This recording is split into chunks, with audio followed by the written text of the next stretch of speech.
pessoal, vou trazer aqui o vídeo ensinando como vocês tá utilizando uma fonte chaveada, né, fonte colmeia aí, como muita pessoa conhece. No caso a minha aqui, deixa eu tentar focar aqui, olha, é 50 amperes. E eu tenho aqui um módulo Sound Digital 1600.1 Evo. E mais um rádio aqui antigo, Positron. Pra vocês verem que esse rádio aqui ele gasta muito, e essa força também precisa de, no mínimo aqui, tá precisar de uns 40 amperes. E aqui eu tenho 50 e tá mantendo muito bem o som. Vocês puderem ver aí no vídeo que toca bastante.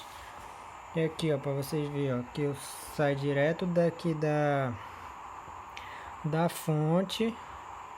Eu peguei aqui no caso dois terminal, dois positivos, um direto no positivo do módulo e dois negativos direto no negativo do módulo.